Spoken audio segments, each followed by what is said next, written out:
Estimados oyentes, queridos amigos, encendemos las velas. Aquí comienza el candelabro.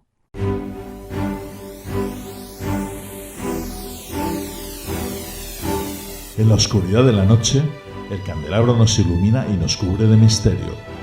Arqueología imposible, geometría sagrada, simbología, encuentros cercanos a la muerte, esoterismo, ocultismo, misterios de la historia y ciencias de frontera que nos llevarán a otra dimensión. Todos los viernes a medianoche en Cadena Azul Radio y Azul FM. También puedes vernos en nuestro canal de YouTube y escucharnos en la plataforma iVoox.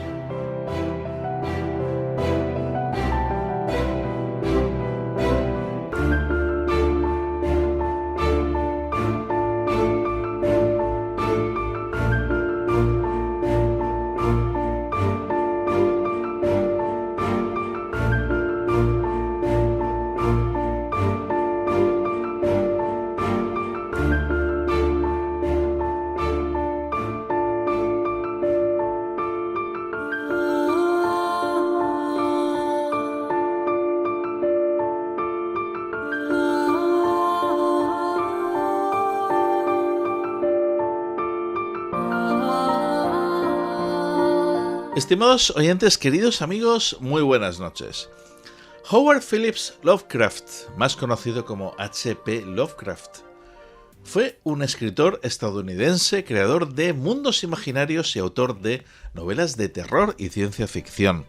Está considerado como uno de los más grandes innovadores de cuentos de terror y aportó una sorprendente mitología de su propia creación, los mitos de Cthulhu, con elementos de ciencia ficción como alienígenas, viajes en el tiempo y otras dimensiones. Esta noche en el candelabro nos van a acompañar grandes conocedores de Lovecraft como lo son el periodista y gran escritor Juan Antonio Sanz. También van a acompañarnos Javier Arries, licenciado en Ciencias Físicas en la especialidad de la Tierra y del Cosmos, apasionado por el mundo de la fenomenología, de lo anómalo y del pensamiento mágico, grandísimo divulgador y parte de la familia prácticamente del candelabro. Por último nos va a acompañar Roberto García Álvarez, que visita por primera vez este programa. Él es licenciado en Derecho y Psicología por la Universidad de Oviedo, escritor y un gran experto en Lovecraft y su mundo. Pero antes de pasar a la tertulia, vamos a regalar un libro. Esto lo hacemos todas las semanas. Regalaremos un libro que en esta ocasión se titula El Loco, un viaje iniciático, de Rubén Legidos, ediciones Matrioska. ¿Qué tengo que hacer para llevarme este libro a casa? Lo primero de todo, tienes que hacerte miembro de la comunidad Fan del Candelabro en iVoox. ¿Y cómo me hago yo miembro de la comunidad Fan del Candelabro en iVoox? Atentos. Hazte Fan del Candelabro en iVoox. Comienza con extras de nuestros programas, sorteo de libros y otros regalos. En iVoox verás una pestaña azul que pone apoyar y haciendo clic aquí podrás apoyar nuestra labor divulgativa con un coste mensual de 1,49 € al mes. Hazte Fan del Candelabro en iVoox ya mismo. Bien, ¿por qué tienes que hacerte miembro de la comunidad Fan del Candelabro en iVoox? Porque te vamos a poner dentro de la comunidad Fan una foto y ahí, en esa foto, en ese post con la foto del libro que esta noche regalamos, tienes que contestarnos a la pregunta que te vamos a hacer a continuación. El primero que conteste se lleva este libro a casa. La pregunta es la siguiente. Título del último programa de El Candelabro y quiénes han participado en este programa. Vamos ya mismo a contestar. El primero que conteste se lleva este libro a casa. Ahora sí, queridos amigos, vamos ya a pasar a la sección Habitación 237 con nuestro querido amigo y crítico de cine Antonio Rentero. A continuación, la tertulia que todos estamos esperando. Lovecraft. Comenzamos. Estás escuchando El Candelabro.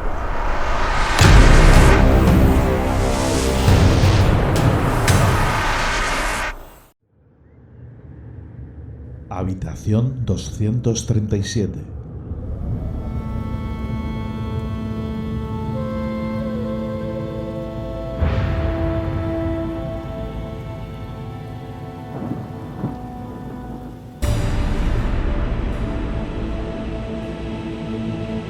Saludos, Fernando.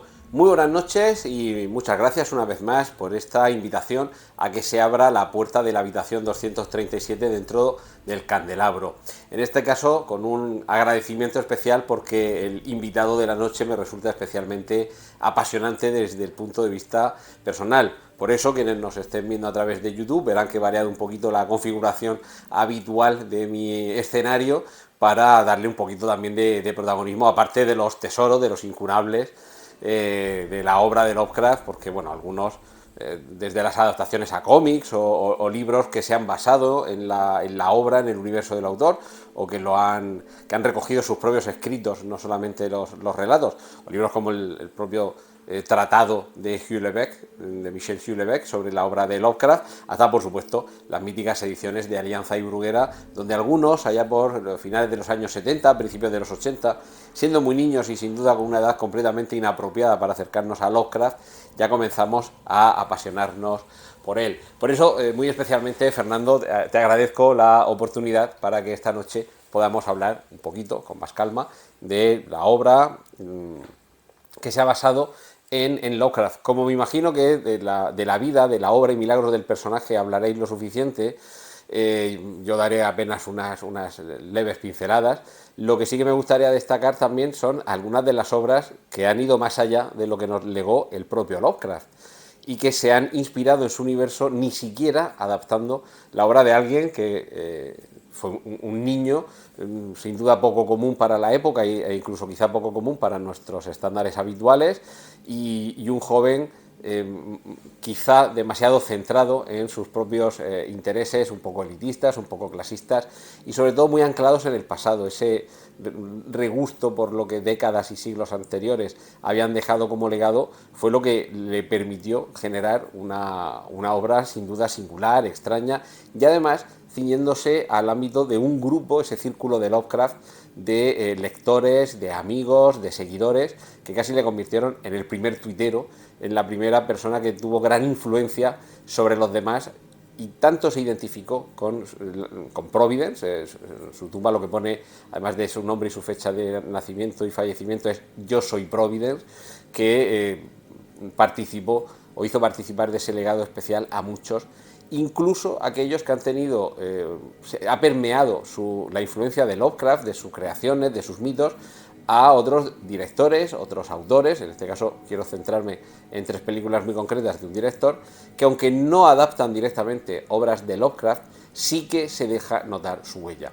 En el caso de La Cosa, la película de Carpenter del año 1978, para muchos sería casi una adaptación no acreditada de En las montañas de la locura, con ese grupo de exploradores que en el Polo Sur descubren que bajo el hielo hay una nave espacial que oculta una criatura, la llevan a su base y a partir de ahí se va a desarrollar el enfrentamiento con algo que proviene del espacio exterior y que además tiene una naturaleza completamente ajena a todo lo que conocemos, con una serie de cambios, de mutaciones, de criaturas abominables y horrorosas que conducirían a la locura solamente con contemplarlas. Esto más Lovecraftiano no puede ser, y además en concreto es que tiene ese paralelismo de En las montañas de la locura, en la que es precisamente una exploración en el Polo Sur, con esos personajes ya clásicos en los que tenemos a Kurt Russell convertido en un icono de la lucha contra eso que pervierte la naturaleza.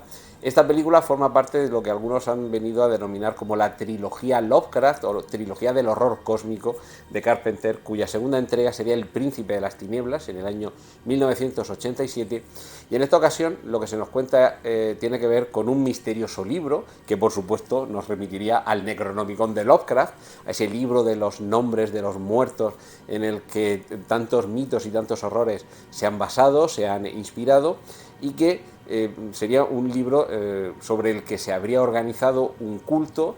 Aquí podemos ver una fotografía del rodaje al propio John Carpenter delante del libro al que se refiere el culto que aparece en esta película, en una iglesia misteriosa, en una iglesia oscura, en cuyo interior se alberga la entrada, a través de una reliquia muy particular, a otro mundo que proviene de otra dimensión paralela a la nuestra, desde la que se pueden crear estas criaturas, algunas de ellas tan primitivas que ni siquiera la forma de medir el tiempo de los seres humanos sería suficiente como para lograr explicarlo. Esto también nos confronta a ese horror cósmico de Lovecraft, el horror que proviene de más allá de nuestro planeta y que nos sitúa en un plano de presencia mínima con respecto a nuestro papel en la realidad y en el universo. Y esta trilogía se cerraría en el año 1994 con otra película de John Carpenter, En la boca del miedo, que tiene un título que en inglés sí que suena muy parecido al título de la novela de Lovecraft, En las montañas de la locura, In the Mouth of Madness, In the Mouth of Madness. En este caso, además, con un guiño tanto a Lovecraft como a Stephen King. Desaparece un escritor, que además responde al nombre de Sutter Kane, que se parece un poquito a Stephen King. Es un autor que genera una obra que la ubica en un pueblo en Hobbs End, imaginario, que lo podíamos asimilar al estado de Maine, donde transcurren muchas de las obras de Stephen King, pero sobre todo cuando un investigador que recibe el encargo de la editorial de localizar a este autor, que ha desaparecido justo antes de que se lance su última obra, una obra que vuelve loco a aquellos que la leen, lo que se va a descubrir es toda una trama en la que hay una puerta que, a través de la lectura de este libro, da acceso a un mundo horroroso, un mundo en el que estamos abocados a descubrir la puerta de entrada de criaturas que no deberían pertenecer a nuestro mundo, a nuestra realidad, y que provienen de un tiempo, de un espacio muy lejano y que por supuesto va a pervertir y a destrozar completamente toda nuestra realidad. Como vemos, tres películas que aunque no están basadas, ni están inspiradas, ni toman directamente ningún elemento, en algunas otras películas ha aparecido un libro que se llama Necronomicon, un personaje que se llama Lovecraft, se ha situado la acción en alguna de las localidades que se inventa el propio Lovecraft. No es el caso de estas tres películas, pero sin embargo lo que sí que hemos tenido en esta trilogía que Carpenter nos regala es una forma de acercarnos al universo de Lovecraft que a algunos nos ha apasionado hasta el punto de llevarnos a juntarnos con otro grupo de locos, editar un libro, Lovecraft, la alargada sombra del tentáculo, me permites la mini venta, porque sigue siendo tanto un personaje como una obra completamente apasionantes, atractivos, y que siglos después de que Lovecraft haya desaparecido, estoy convencido de que seguirá teniendo una influencia en la creación de cómics, de videojuegos, de juegos de rol, de películas, por supuesto, de literatura. Y es que ese tentáculo de esas criaturas ominosas, tan propias de las obras de Lovecraft, van a continuar permeando en la cultura popular y en los creadores que quizá, incluso de manera indirecta, han ido asumiendo toda esta serie de contenidos, de inspiraciones, de criaturas y de mitología de un escritor como Lovecraft, que ha trascendido mucho más allá de sus páginas.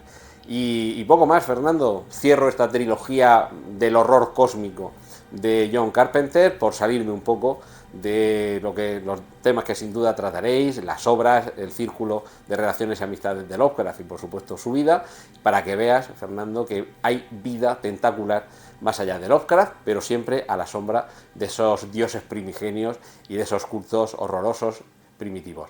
Y con esto despido esta semana esta habitación 237 muy Lovecraftiana y de nuevo, Fernando, una vez más, el agradecimiento por esta invitación a formar parte del Candelabro. Estás escuchando El Candelabro.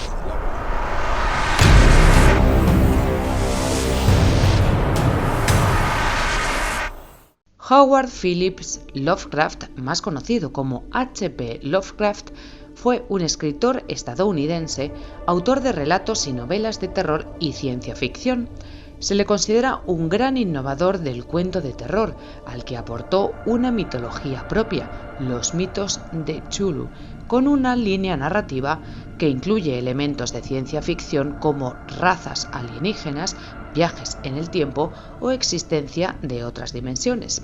Esta noche en el Candelabro nos acompañarán grandes conocedores de Lovecraft, como son el periodista y gran escritor Juan Antonio Sanz, Javier Arries, licenciado en Ciencias Físicas en la especialidad de Física de la Tierra y del Cosmos, apasionado por el mundo y la fenomenología de lo anómalo y del pensamiento mágico y gran divulgador, y Roberto García Álvarez, licenciado en Derecho y Psicología por la Universidad de Oviedo, escritor y un gran experto en Lovecraft y su mundo.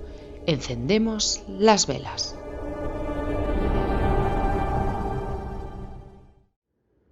Estimados oyentes, queridos amigos, muy buenas noches y bienvenidos a esta tertulia de El Candelabro con un elenco de lujo.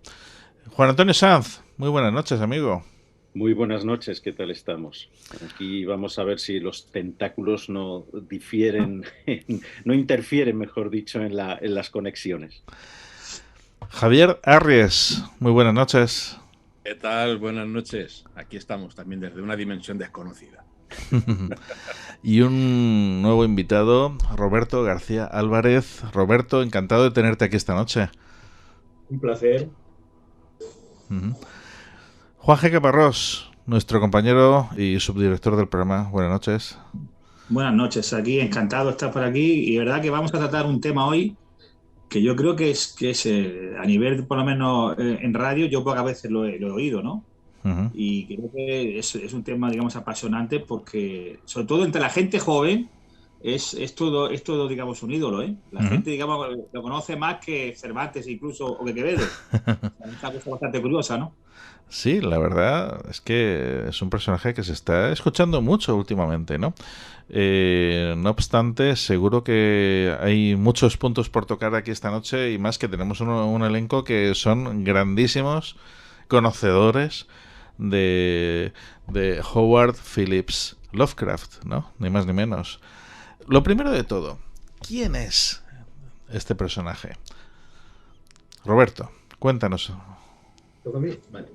Pues en realidad pues no sé decir muy bien quién es Lovecraft. Lovecraft es, pues, yo creo que más que nada es su obra, no en sí como persona. O sea, bueno, los que nos hemos dedicado un poco a investigar sobre él, vemos que Lovecraft en realidad es, por un lado, su obra, que es lo que nos ha llegado a todos, y por otro también su personaje, porque luego Lovecraft realmente como persona, teniendo en cuenta que estamos hablando de alguien que lleva muerto 80 años, o sea que ya nos va costando un poco saber quién era como persona, no se parece en nada a la idea que tenemos de él. Entonces, Lovecraft yo creo que es su obra, y su obra es pues una de las obras a nivel de terror, y mucho más profundamente que simplemente como un escritor de terror, que parece que es como algo vulgar o así. Es uno de los grandes escritores o una de las grandes figuras literarias de nuestra época, del siglo XX y también, como decimos ahora, del siglo XXI, porque realmente hay muy pocos escritores que, llevando tanto tiempo ya fallecido,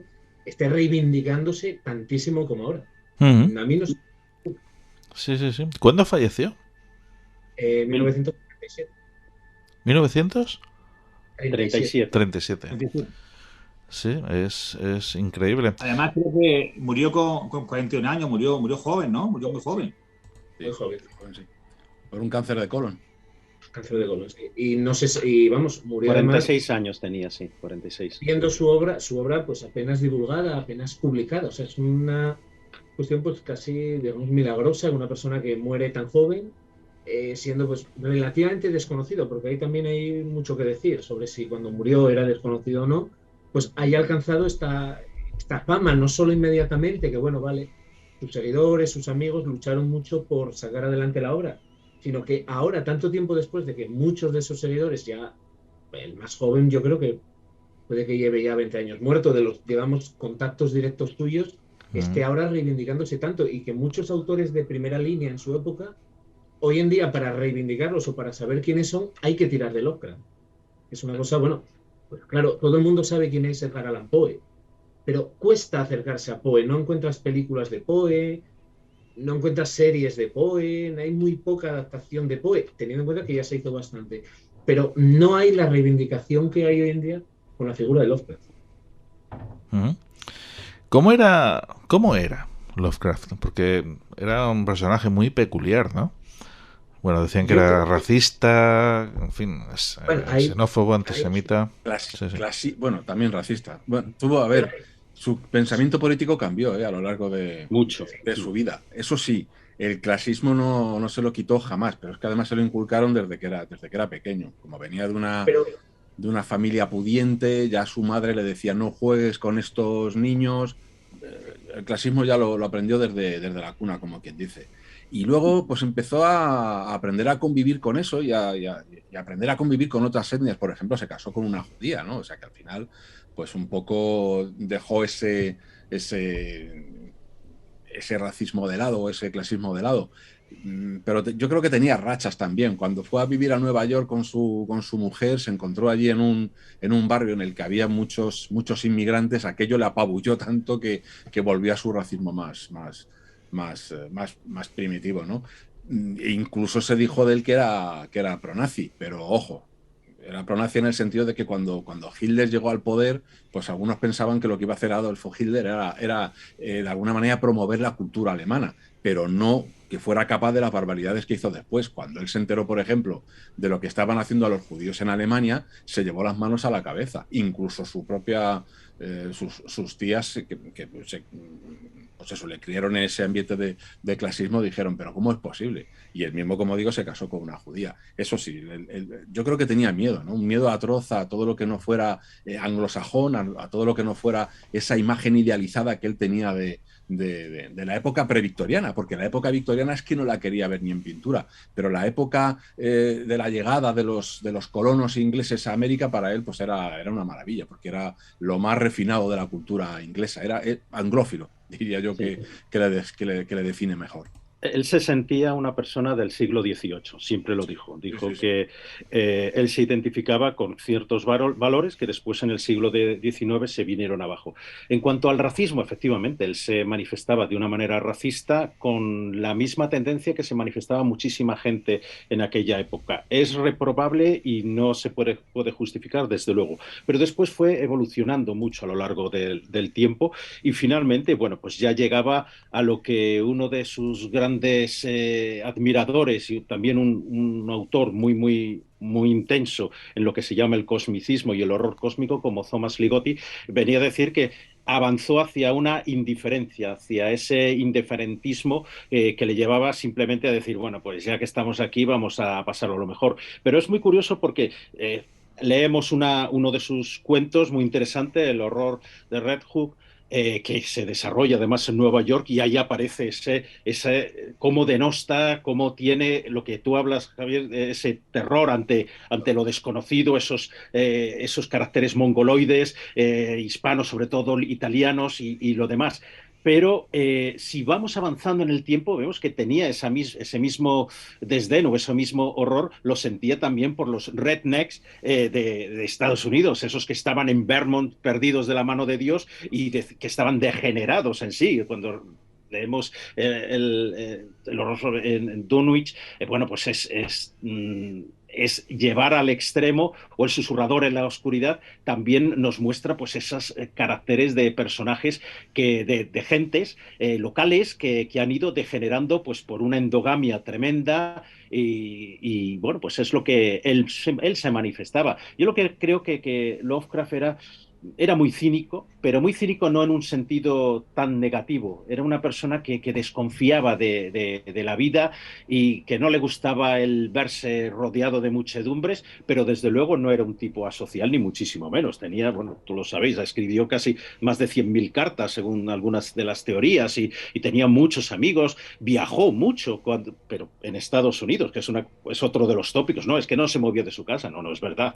Él viajó muchísimo, estuvo incluso en Quebec, viajó a Florida y estuvo en Boston y en muchos otros lugares a lo largo de Estados Unidos. Entonces, es lo que también decía Roberto, es un personaje que quizá se ha tapado por su obra y realmente yo ahí sí que no estoy de acuerdo. Yo creo que sí que tiene muchísimo interés y sobre todo porque era muy guasón también. Entonces es un tipo muy divertido y cuando se leen sus cartas te das cuenta de ello.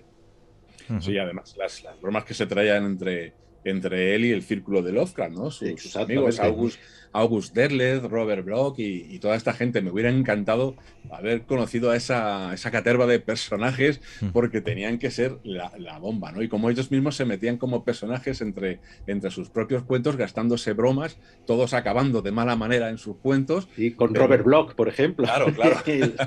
Y es fantástico leerlo, y sobre todo, aparte de leer la obra, justamente el tener conocimiento del personaje y de los personajes, ¿no? De todo ese círculo, pues hace que pilles muchas cosas que de otro modo, si leyeras los textos solo, sin conocer el desarrollo literario y personal del escritor, pues te perderías, ¿no? Porque hay muchos gags que se producen entre ellos y que evidentemente, si no estás al tanto de ellos, pues se pierden. Y los libros malditos, por ejemplo, se van citando unos libros a los otros. Efectivamente, es interesantísimo. Los narcóticos empieza uno con uno y al final acaban creando una biblioteca de ocultismo curiosa, inexistente, pero que todavía hay gente que la busca, que es lo más curioso. Que la busca. Eso es otra cosa de la que ya hablaremos, porque tiene realmente es fascinante, ¿no? Es uno de los aspectos más fascinantes. Cómo crean empieza Lovecraft, claro, evidentemente, con lo que él llama joxozocería, ¿no? Que parece una palabra de lo más extraño.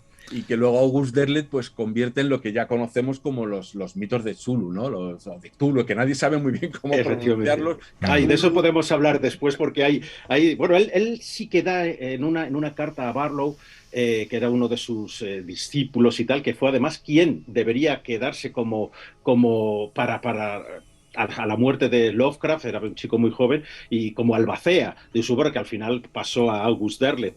Pero sí, en una carta hay una pronunciación que él hace, y después hay otra en otras cartas y en otras referencias, bueno, dicen otra cosa totalmente distinta, con lo cual... Una pregunta. A ponerte a leer cosas como Rillier o alguna cosa de estas, claro, de los versículos de los manuscritos narcóticos, alguna de estas cosas que son, evidentemente, están hechas en lenguajes arcaicos, consonánticos, ¿no? Como el egipcio y las lenguas semíticas, que son prácticamente impronunciables si no conocen las vocales. He mencionado yoxocería, él mismo la utilizaba como un aspecto descriptivo. Él, no sé ahora mismo qué carta era, puede que sea la que se refiere a Robert Barlow, decía que te autorizo a usar mis yoxoterías o algo así, como a usar esta porquería que hago yo, que no sirve para nada. Él lo tenía como algo despectivo, ¿no? Nunca valoró su obra. De hecho, él siempre dijo que no escribía nada coherente, que nada merecía, de lo que hacía, que nada merecía la pena. Sabemos que hubo una especie de gran purga que tuvo ahí en torno a los 18 años, así que quemó una cantidad enorme de textos, y luego toda la vida fue, la típica, vamos a decir, genio, si queremos así, que persiguió la perfección. Entonces él tenía textos como, por ejemplo, el caso de Charles Dexter Ward, que es magistral, pues estaba guardado en un cajón, y él decía... Uno de los mejores, exactamente, o sea, es una maravilla. De muchísimos temas que luego saldrían en la señor. Pero es que es lo que tú dices, aparte de que él era ya muy pesimista y ya cínico por naturaleza, pues él pensaba que lo que hacía pues no tenía valor. Tengamos en cuenta que las primeras publicaciones que él hace son en pulps, en revistas de tirada masiva, y él con la masa no quería saber nada. No eran libros al uso, ¿no? Él a lo mejor hubiera querido publicar pues como un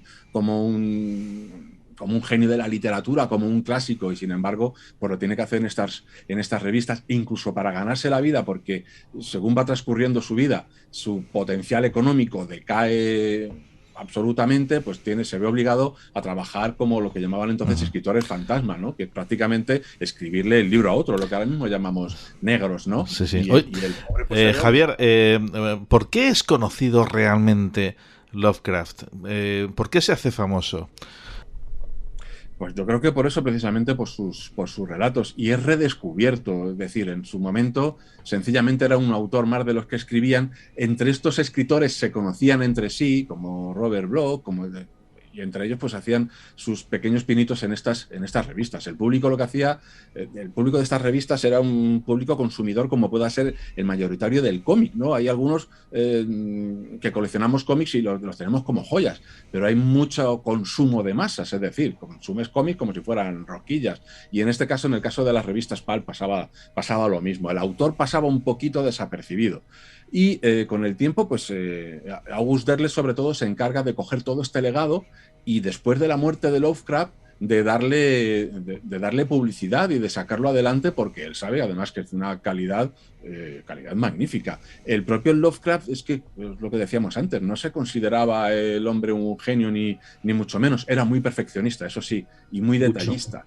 Y claro, yo creo que a la literatura en realidad pues tampoco le tenía mucho, como era ficción, pues tampoco le dedicaba mucho, como que no era importante para él, porque realmente lo que él quiso ser, curiosamente, era científico, y de hecho él es inventor de una nueva rama del terror, ¿no? Que es en el que el materialismo científico toma un protagonismo absoluto.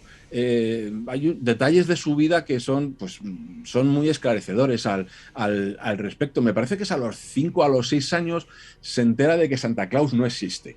Bueno, pues primero, muy precoz para darse cuenta de que Santa Claus no existe. Se declaró ateo a esa edad. Efectivamente, dice que Santa Claus no existe, pues entonces Dios tampoco. Empezó a pensar. Entonces todos estos mitos, todas estas cosas que a él le encantaban, porque él se tiraba horas y horas en casa leyendo la biblioteca de su abuelo materno, que además tenía obras de todo tipo, incluidas de ciencia, pero también de ocultismo. Él leía a Eliphas Levi, leía obras de teosofía, que luego este tipo de cosas las metía en sus relatos. De hecho, Eliphas Levi, no recuerdo ahora mismo en qué relato sale, pero sale por ahí. Y sale, ¿no?, todo este tipo de literatura. Pero él lo que quiso ser realmente es científico. Y de hecho, pues cuando tenía, pues como con 15 o 16 años, ya escribía en un diario de Providence en el que escribía artículos científicos, sobre todo de astronomía. Le encantaba la astronomía y él quiso estudiar para esto. Le encantaba, ¿no?, el imaginar estos espacios, estos mundos fríos allí distantes, las dimensiones. Por lo visto, el pobre, las matemáticas no le iban muy bien, y esto fue frustrante para él, y se agarró una depresión de caballo cuando no pudo graduarse, aparte de por problemas personales y de enfermedad y demás, pues aparte de su problema con las matemáticas le impidió graduarse, y él hubiera sido probablemente un gran astrónomo. Le encantaba, por ejemplo, estar al tanto de todas las novedades científicas que había en su tiempo, desde geología, física, química, genética. Todo eso aparece además en sus novelas. Si uno está atento y saca uno bien la lupa, pues ve todo ese tipo de interés plasmado ahí, ¿no? Como en el Drácula de Bram Stoker, que también mete elementos tecnológicos de su tiempo, el telégrafo y cosas ahí, pues él también. Y de hecho, por ejemplo, pues menciona a científicos como Einstein y a Jung, y le interesan todo ese tipo de temas. Por cierto, la teoría de la relatividad de Einstein, cuando la conoció, le dio pavor. Me imagino que él, con su imaginación tremenda, las posibilidades que ofrecía la teoría de la relatividad le parecieron absolutamente terroríficas. Cualquier estudiante de física la ve y la comprende, la entiende, la maneja y no le da miedo, pero él le causó un espanto terrible cuando la conoció. El caso es que, sin él saberlo, sin él darle mucha importancia, tenía una mano para escribir tremenda, una gran cultura, además, con todas esas lecturas que desde pequeño... Era un niño prodigio, se dice pocas veces, pero era un niño prodigio. A los 2 años recitaba poesía, o sea, es impresionante. Y bueno, se le daba muy bien, pero él no se daba cuenta, yo creo, de la genialidad que tenía. Una persona además culta que imitaba esas formas del siglo XVIII, ¿no?, intentando emular a los colonos que habían llegado desde Inglaterra, y el siglo XX hubiera sido también el siglo en el que le hubiera gustado vivir. Eran los 2 siglos que le gustaban, el XVIII y el XX. El XIX, sí, para él, una basura. Sin lugar a dudas, enriquecedora, segura esa literatura. ¿Cómo era esa literatura? Porque se habla también de mitología, Roberto. Cuéntanos, ¿cómo era la literatura Lovecraftiana? No hay en sí una sola literatura Lovecraftiana, porque él fue evolucionando continuamente. De hecho, era una de sus quejas. ¿no? Él decía que primero empezó imitando a Poe, luego empezó trabajando al estilo de Lord Dunsany, y llegó un punto en el que dijo, sí, yo veo a Poe, veo a Dunsany, veo a no sé quién, pero no me veo a mí. O sea, él mismo dijo que no tenía un estilo. Es mentira, sí tiene un estilo, y es muy claro. Su literatura, más que nada, es una literatura pues muy psicológica, muy anticipativa, y además una literatura que... Por eso mucha gente te pregunta que por qué les gusta a los jóvenes, a los adolescentes. Porque es una literatura que desubica mucho. Su técnica, más que nada, es desubicar al sujeto. A él no le preocupaba tanto dar miedo. De hecho, él hacía la diferencia, que es una diferencia ya clásica entre horror y terror. A él no le preocupaba tanto dar miedo como podía darlo Edgar Allan Poe o alguien así, sino crear un desasosiego, crear un horror frente al vacío, ponerte como él se sentía. Él se sentía totalmente vacío en el mundo que, bueno, él decía, si yo me muero ahora, pues no pasa nada. Creo que además hay un texto donde él decía, bueno, si yo me muriese mañana, pues ¿qué haría hoy? Bueno, pues poner mis papeles al día y hacer testamento. Sí era, o sea, no se preocupaba por más. Él, con sus textos, con los potentes, lo que consigue es hacer eso. Antes mencionabais, fuera de cámara, Reanimator, ¿no?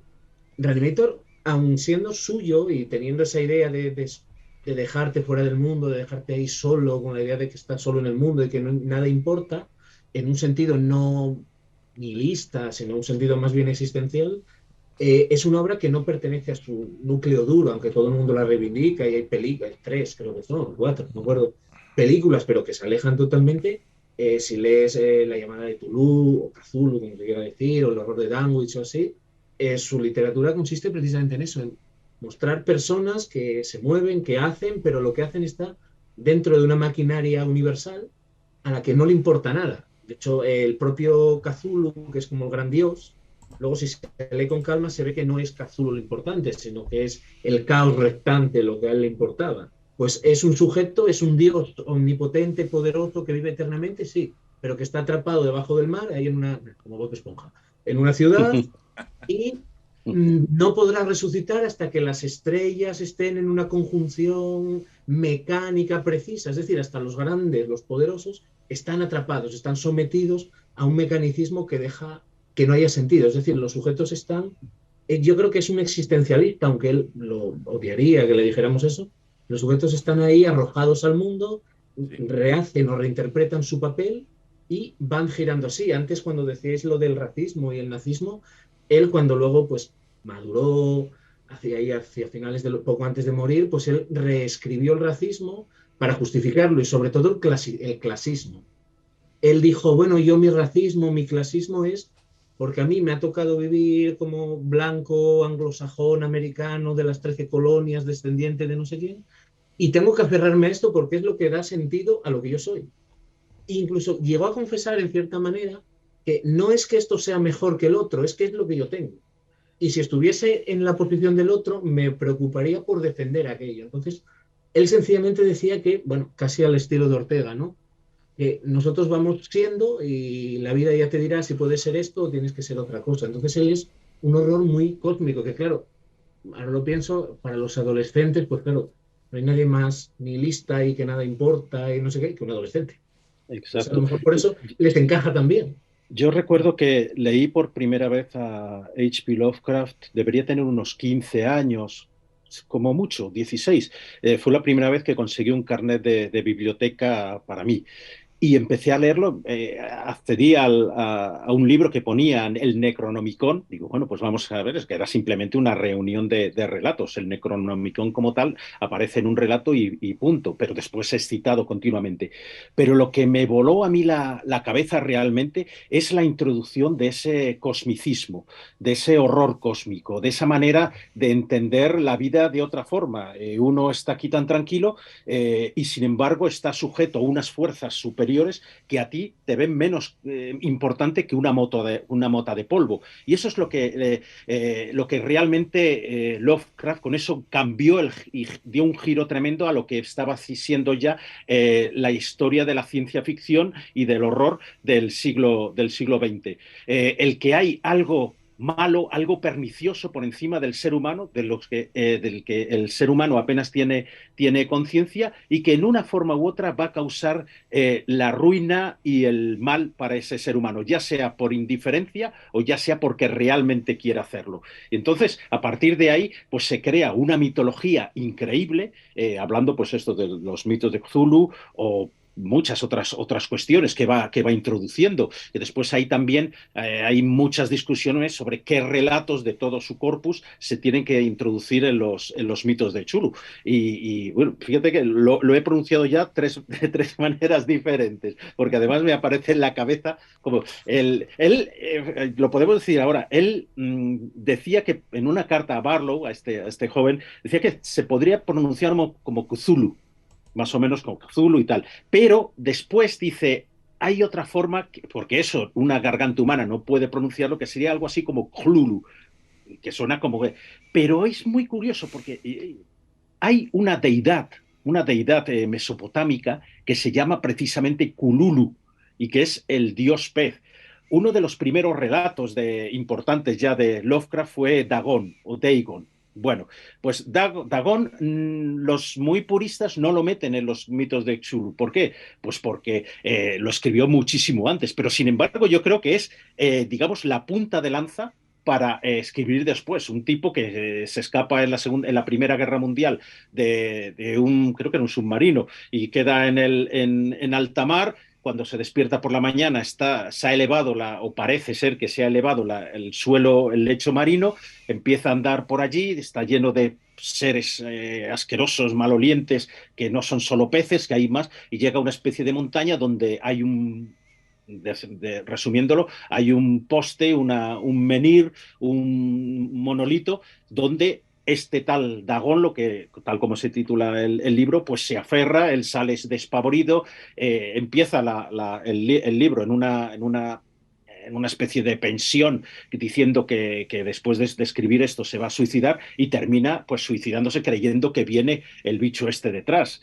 Entonces, después el Dagon aparece para mí es uno de los mejores relatos de 1931, Las sombras sobre Innsmouth, que es algo maravilloso. A mí me parece y él tampoco, como bien decías antes, Roberto, tampoco tenía muy buen concepto de él. Desde yo he seguido el rastro de Lovecraft varias veces en Estados Unidos, desde Providence, donde él nació y vivió, hasta sitios bastante más lejanos. Y una de mis obsesiones era encontrar pues un reflejo de dónde se puede inspirar dónde le pudo inspirar una aldea para esa localidad de Innsmouth.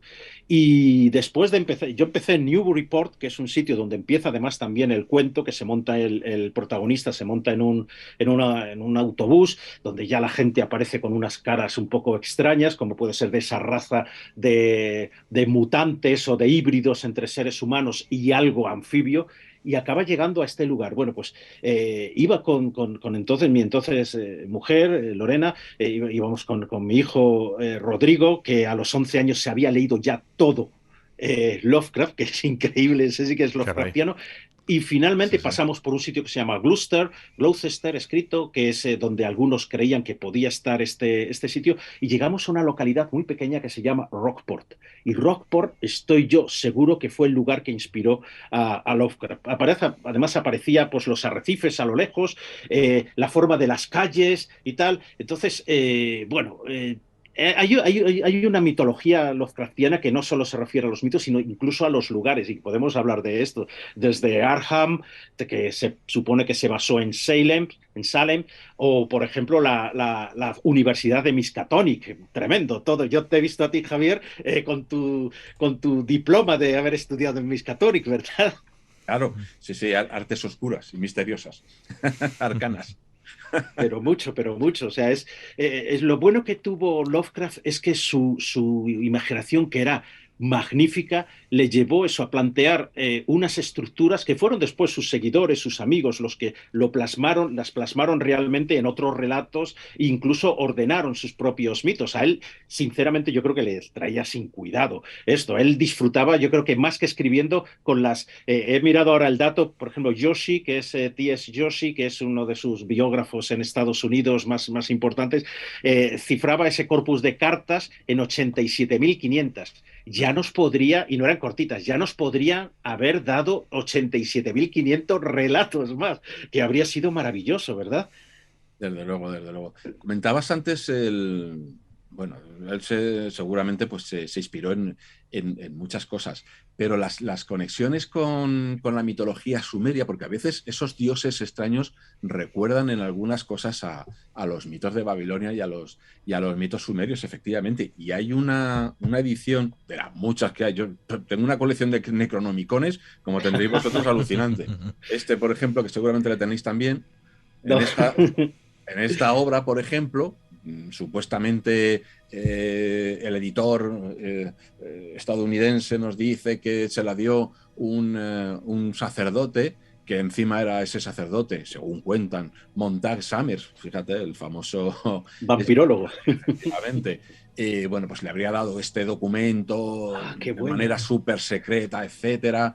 Y bueno, y entre otras cosas, este grimorio en realidad, pues porque es un grimorio y tiene toda la pinta de ser un grimorio, quien lo haya diseñado, evidentemente no es el Necronomicon, pero lo hacen pasar por él, evidentemente, y lo que hace es basarse en supuestas divinidades caldeas, sumerias y babilonias, y decir que Lovecraft se habría basado en este Necronomicon para obtener los dioses de sus relatos. Por ejemplo, pues Cthulhu o Cthulhu, como queramos llamarlo, va a hacer falta además el alfabeto fonético internacional para poder hablar esta noche, pues no sería otro que el dios Cthulhu, ¿no? Que es una divinidad que aparece en el Enuma Elis, el poema babilónico de la creación, o Azathoth, por ejemplo, pues en este libro lo ponen como que sería Azag-Thoth, donde Thoth es el viejo dios de la magia egipcio, y Azag sería una palabra sumeria que tiene algo que ver con, que tiene como un mago, ¿no? Azag, los magos. Subnigurat, por ejemplo, pues sería el dios sumerio Isnigarrap, que la verdad es que suenan un poco similares, ¿no? Sin contar con que sub, además, es un vocablo sumerio que alude a los exorcismos. Bueno, este libro es bastante curioso por eso, porque todas estas sonoridades de estos dioses, pues se parecen en realidad con lo que me decía antes, como a los lenguajes semíticos, ¿no? Donde todos ellos están conformados por consonantes. Las vocales no se ponen cuando se escriben. Las vocales las conoce el que ha crecido escuchando esos lenguajes maternos, ¿no? Están el árabe, el hebreo, pero antes del árabe y el hebreo actuales y modernos, pues estaban el antiguo egipcio y el sumerio, el caldeo, etcétera, ¿no? Entonces, todos estos lenguajes suenan con esta sonoridad peculiar, con consonantismo absoluto que nos recuerda mucho a estas criaturas. Nyarlathotep, por ejemplo, tú que has estudiado además el tema de la magia egipcia, ahí tenemos, es uno, para mí también es, en ese caso es mi dios favorito, el caos rectante que nombrabas antes también, Roberto, el faraón negro que era un avatar suyo, y bueno, es uno de los pocos dioses que no está o encerrado como estaría Cthulhu, o está, yo que sé, en Aldebarán o a tomar por saco por ahí. Nyarlathotep está entre nosotros, haciendo sus maldades, que recordaría mucho además pues a una especie de diablo, pero mucho más simpático, a mí me parece. Y es una palabra, parecería que egipcia, Nyarlathotep, que es alguna de los sufijos que tenemos en ese idioma tan bonito. Bueno, no era un lingüista al uso, pero él sí que le interesaba mucho la lingüística. Entonces no hay que descartar que tuviese conocimiento de esas mitologías, usase esas palabras, las alterase y luego no lo dijese, porque luego él tenía también un toque de, digamos, mala leche, mala idea de buscar cosas, de jugar. Guasón. Le encantaría inventarse a Cthulhu y ver quién llegaba a derivar el nombre. Entonces lo pasaría muy bien. Claro. Si todos esos mitos los conoció de la biblioteca de su abuelo maestro, el hombre tenía de todo. O sea. Que decían que era masón de la rama egipcia. Y ahí después hay algunas, Colin Wilson, por ejemplo, y se sale por ahí, por las ramas, y acaban de relacionarle incluso, pues, con el propio Aleister Crowley a Lovecraft, que habrían tenido contacto y tal. Aleister Crowley, que también en Egipto se inspiró para algunas de sus teorías tremendas. Eso no está comprobado ni muchísimo menos. Juanje, pero hay muchas conexiones entre... Que no dejamos hablar a nuestro compañero. No, justamente era hacer un pequeño comentario y luego haceros una pregunta. Hombre, él sobre su estilo, digamos, literario, tú eres una persona cultísima, pero él, lo que llama la atención es que él siempre escribía en primera persona, con lo cual al lector también en cierta forma lo hacía protagonista de la obra, ¿no? Y luego él, pues, tuvo que tener, como bien habéis dicho, una cultura muy grande y un conocimiento muy grande sobre Babilonia, Egipto, Persia, porque es que él incluso creo que hasta creó una especie de grimorios, digamos, de latín, que venían de árabe, hebreo, palabras, digamos, que se rebuscaban, como me has dicho, mezclaban, ¿no? Y realmente eso tuvo que ser una persona de un conocimiento de esa, digamos, cultura, ¿no? Y sobre todo tenemos que preguntarle a Juan Antonio por qué creo que es tan popular, o comenzó siendo más popular que en ningún sitio en Rusia y en los países, digamos, orientales. Bueno, en Rusia sí. Bueno, en primer lugar, la cultura que hay en ese país ahora tan desgraciadamente tan denostado y donde siempre la ciencia ficción ha tenido una potencia tremenda. Y en el caso de Lovecraft, también a lo largo de los años, sobre todo 80 y tal, bueno, pues los juegos de rol que empezaron allí a manifestarse de una manera antes incluso de la caída de la Unión Soviética, y después, sobre todo en los años 90, pues llevaron a que esta gente que siempre le ha gustado crear, hablo de los rusos, escenarios, reunirse precisamente con los amigos para recrear alguna obra, pues hacía lo mismo con el caso de Lovecraft. No venían pues con tentáculos, pero yo he estado en alguna curiosa reunión en la que todo venía como tú vienes, Javier, con su Necronomicon. Y claro, a mí al principio me fascinaba muchísimo más, yo estaba aprendiendo ruso y ver todo eso en caracteres cirílicos, digo, bueno, esto es la magna obra que se puede tener. Y después, bueno, pues hay muchas leyendas en torno a la propia Moscú, que era donde yo vivía, que relacionan con ese mundo subterráneo, esa otra realidad que aparece precisamente en los mitos de Chulu y en muchas otras de las obras. A mí, por ejemplo, el horror de Red Hook, que es denostado precisamente por ese fanatismo, racismo y tal, a mí me parece una de las obras más fascinantes y los críticos la tienen como una de las menores. Creo que fue en 1925 cuando la hizo, precisamente cuando estaba viviendo en Nueva York. Y esa manera de adentrarte precisamente en las cavernas, que es algo que se repite una y otra vez, bueno, pues es maravilloso. Como decías, Juanje, que son relatos en primera persona, pero eso tiene una intención muy grande, y sobre todo porque cuando vemos que esta persona va a morir o que se está volviendo loca mientras está escribiendo, bueno, eso pues te hace meterte en unas inmensidades de lo que es la mente humana tremendas. Eso es, sí, es que es precisamente una de sus fórmulas en muchos de sus relatos, ¿no? La persona que escribe en primera persona es precisamente el protagonista, el que ha vivido algo espantoso, horrible, y nos va llevando poco a poco, lentamente, desde una realidad cotidiana, material, absolutamente atea, pero sin ningún problema. De repente va descubriendo un mundo, sí, sin Dios, pero en el peor de los sentidos. En el peor de los sentidos, ciertamente. En algo que se acaba convirtiendo en una locura porque el ser humano no puede llegar a asimilarlo y no puede llegar a comprenderlo. Y nos va llevando paulatinamente a ese estado en el que ya la última palabra de muchos relatos precisamente es que ya no hay palabras, o se lo están comiendo, o se está transformando, o se los llevan los profundos al mar, o alguna cosa por el estilo. ¿Podremos hablar de un antihumanismo en la obra de Lovecraft? No, yo creo que el humanismo, lo que pasa es que para él el ser humano es pues como los escarabajos, que además en uno de sus relatos serán los que van a convertirse en los dueños del planeta, pues como otra especie. Y de hecho todas las especies pues son iguales, son criaturas que como bien decíais antes, están arrojados a un mundo pues que es ciego, absolutamente ciego. No hay un Dios detrás de él, no hay un Dios creador. Es un universo, en principio, pues como el que preconizan los científicos materialistas, ¿no? Un universo que se rige por unas reglas, pero que puesto desde el prisma lovecraftiano, tiene una especie de mal intrínseco que se esconde en cada una de sus costuras y en la cual hay una serie de criaturas que a nosotros nos parecen dioses, pero porque ellos dominan dimensiones, espacio y tiempo de una manera que nosotros no llegaremos nunca ni a soñar, con lo cual para nosotros son dioses, pero en realidad son criaturas, otro tipo de criaturas más echadas ahí en ese universo ciego y caótico que da miedo, tal como él lo describe. Y quieren entrar esas criaturas, eso Claro. es lo más terrible, que sabes que tú estás en un lugar más o menos idílico, la Tierra, pero en la que se han fijado precisamente todos estos seres que vienen del exterior, seres extraterrestres, y que quieren de una u otra forma seguir peleando por el dominio de la Tierra, pero un dominio de la Tierra no tan bonita, con lagos, mares y todo, sino totalmente devastada. Un horror, claro, una tiranía cósmica de dimensiones brutales. Y además hay gente aquí en la Tierra que estaría dispuesta a colaborar con estos dioses y a traer esta tiranía. Esto lo saca de Arthur Machen, sobre todo en su... Exacto.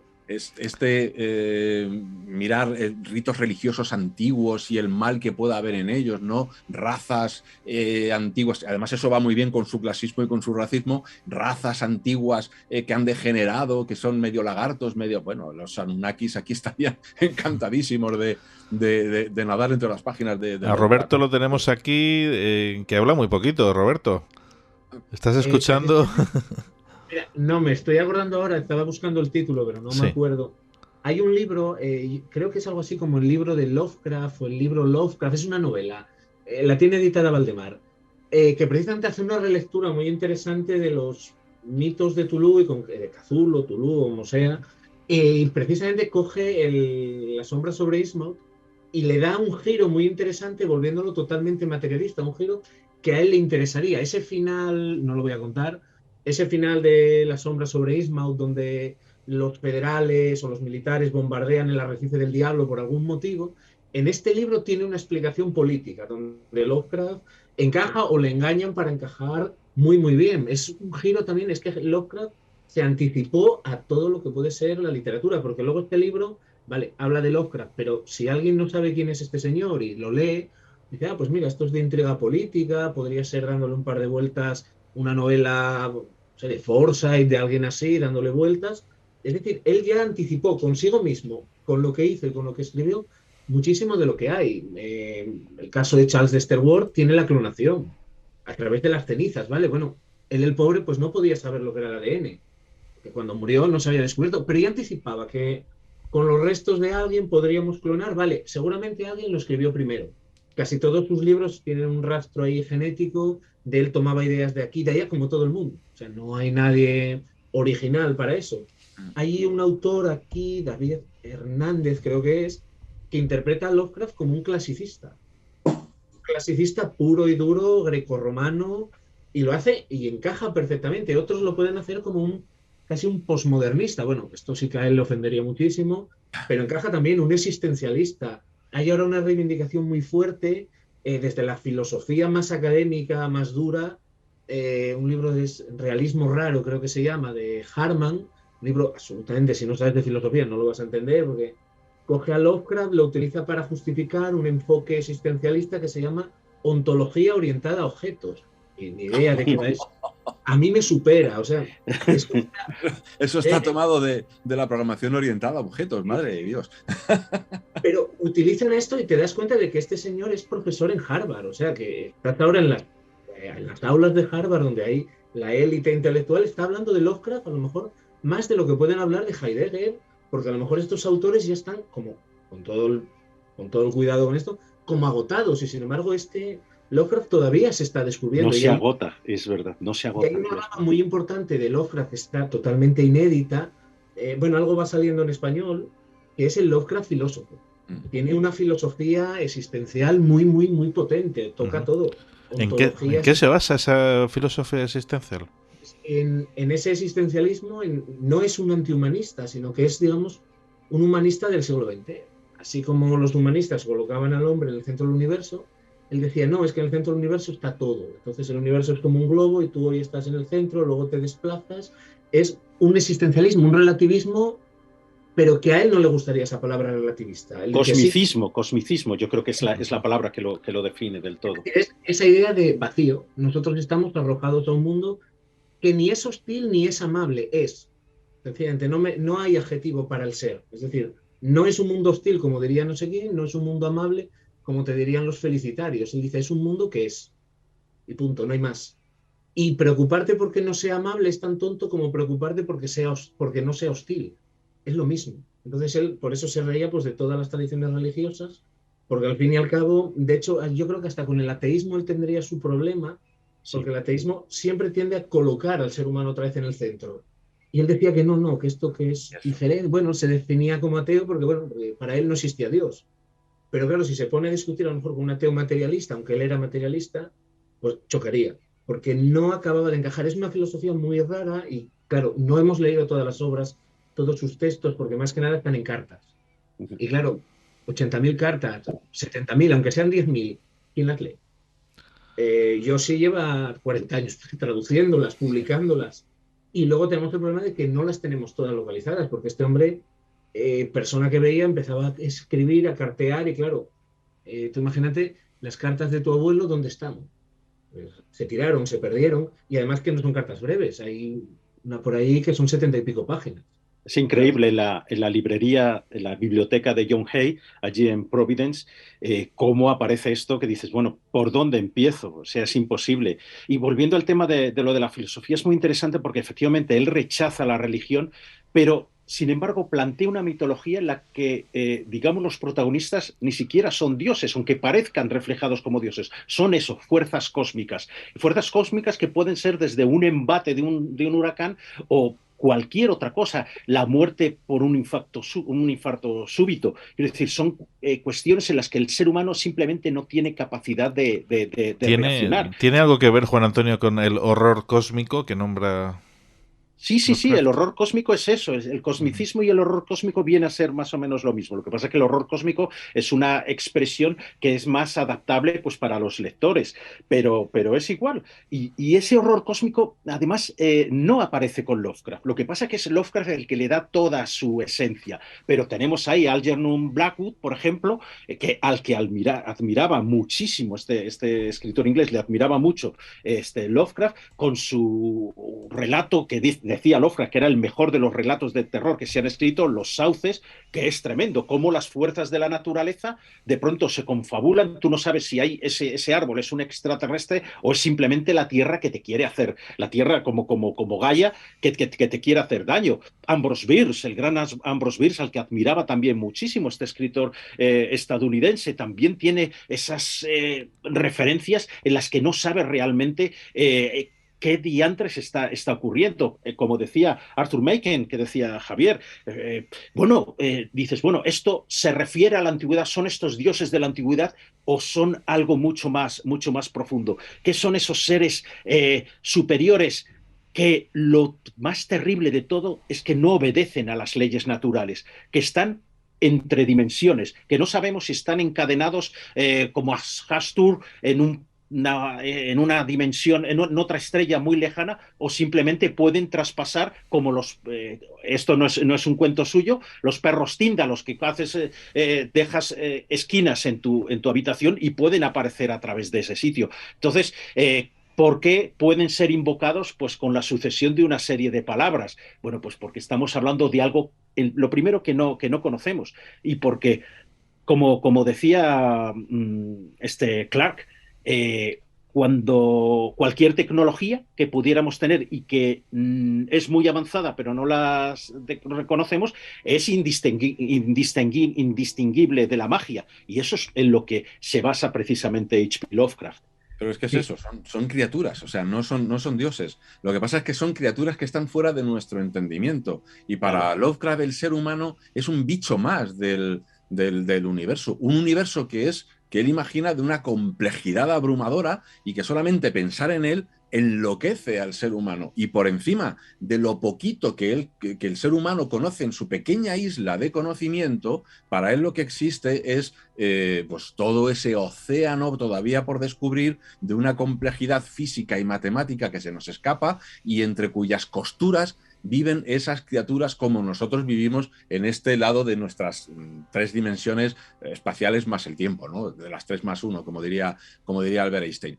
Él imagina eso, imagina esas criaturas viviendo en dimensiones extra que todavía no podemos ni imaginarnos, dimensiones que para el ser humano pues, se convierten en una auténtica locura. Y esas criaturas, además, que son consideradas como dioses porque tienen sus propios adoradores en la Tierra, lo son así porque tienen un potencial tan enorme y una capacidad de destrucción tan grande y además es que nosotros les importamos un pimiento, tanto los unos como los otros. Después de los primeros apuntes de mitos de Lovecraft, luego August Derleth y demás y compañía empezaron además a poner su granito de arena y al final pues se inventaron este rollo de la gran lucha, ¿no? Entre dioses arquetípicos, los dioses primigenios y los dioses antiguos, ¿no? De hecho, los primigenios están apresados gracias a que otros anteriores a ellos, más antiguos, que parecen como un poco más benévolos, pero que no lo son tanto ni mucho menos, para los cuales los seres humanos y cualquier otro tipo de criatura en estas 3 dimensiones son como hormigas y se pueden aplastar perfectamente, pues está esta conflagración, que ahí sí que se parece un poco a lo que podamos encontrar en las mitologías, ¿no? Es el enfrentamiento entre el bien y el mal, es decir, la rebelión típica de los dioses, por ejemplo, en la mitología griega contra los titanes, ¿no? Los dioses se rebelan contra los titanes. Esto es algo que es universal y que está prácticamente en la mayor parte de las mitologías. Los gigantes de la escarcha en la mitología nórdica y los dioses como Odín que vienen después. Es como dioses más organizados que, digamos, que apresan a las fuerzas cósmicas terribles que realmente representan a los cataclismos, pero con una diferencia. Mientras que en la mayoría de las religiones, en la nórdica no y en la griega tampoco, porque los dioses son muy puñeteros en ambas mitologías, pero en la mayoría hay una serie de dioses de la luz que son los que de alguna manera apresan a estos dioses malos durante un tiempo al menos y nos procuran esta isla de paz temporal, ¿no? Pero en el caso de Lovecraft no. Unos dioses atrapan a otros y es una guerra entre ellos, pero nosotros les importamos un pimiento y ninguno es benévolo en realidad. Cada uno va a lo suyo. Y son, por lo tanto, eso, son criaturas, otras criaturas, pero de un poder destructivo tremendo. Sí, no carecen de benevolencia porque sean malos, sino porque funcionan. No, porque pasan, claro, efectivamente. Por eso digo que el ratón no es malo, es porque claro, eso es.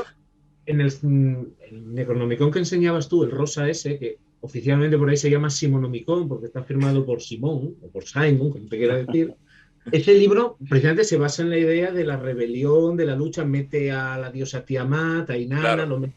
Sí. Ese libro está localizado, su autor era un tal, hablo de memoria, creo que era Peter Levenda o algo así. Sí. Una persona que decía que era un obispo gnóstico. Sí.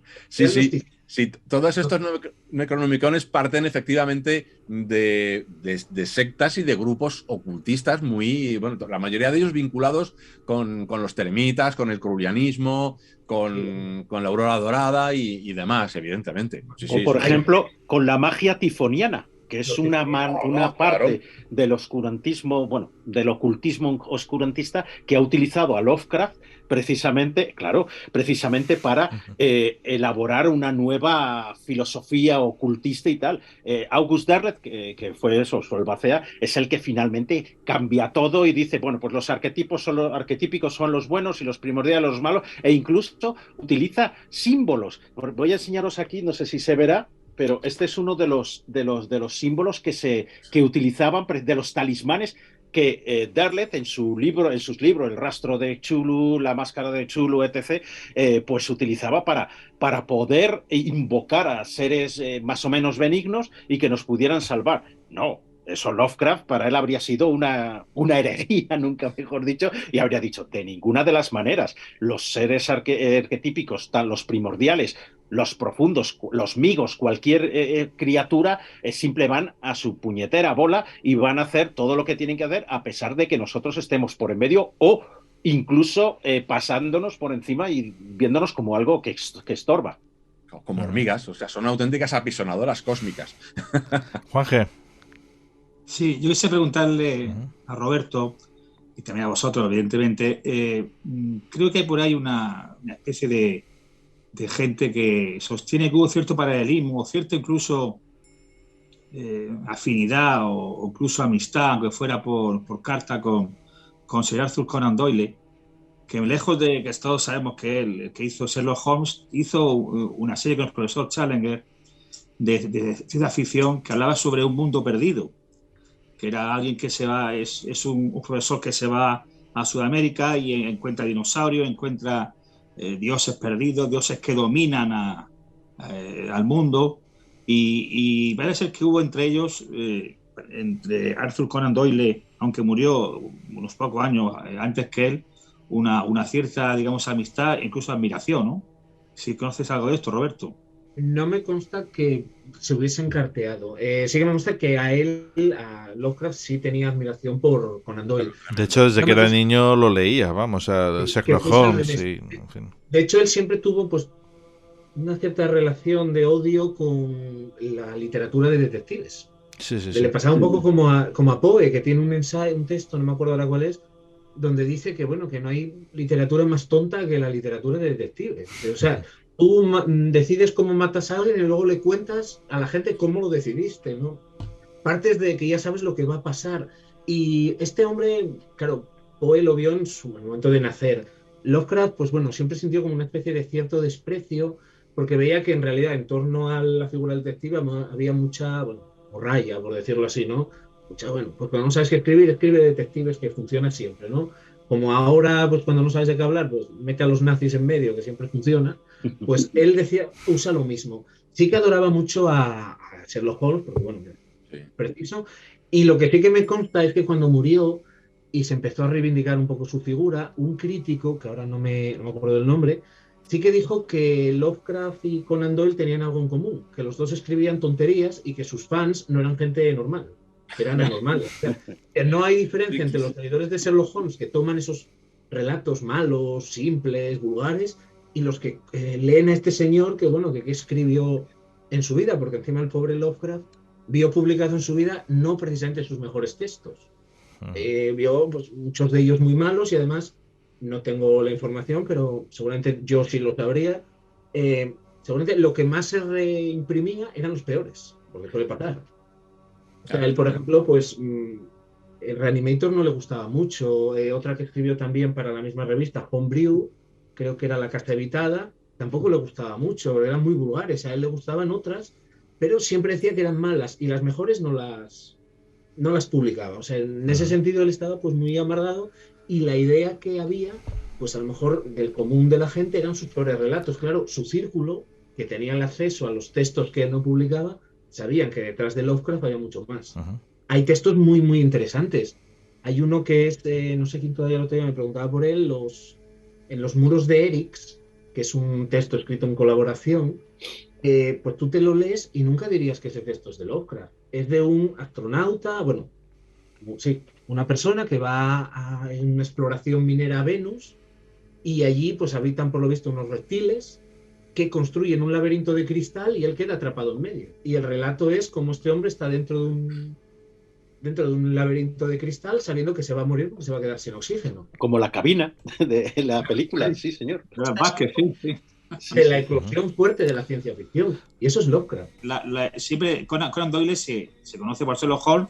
Hay una parte de la obra de Conan Doyle de ciencia ficción que creo que es muy buena y que no es tan conocida. Porque con el profesor Challenger. Sí. El profesor Challenger es que digamos, Sherlock Holmes encumbra todo, ¿no? Pero yo creo que van por ahí la posible admiración de Lovecraft con Conan Doyle más que el tema de Sherlock Holmes. No recuerdo cómo se llama ese relato de Conan Doyle sobre el profesor Challenger cuando hacen un gran agujero y parece ser que tocan a la Tierra, que la Tierra está viva. Eso sí podría tener ciertas características Lovecraftianas. Volviendo al tema de los relatos que él escribió en colaboración o directamente para otras personas, en algunos de ellos que se ha demostrado que realmente la otra persona solo puso el nombre. Por ejemplo, hay una tal Hazel Dell que en 1935 se publicó este relato que os voy a decir, que es uno de los mejores y donde mejor, yo además lo pondría como colofón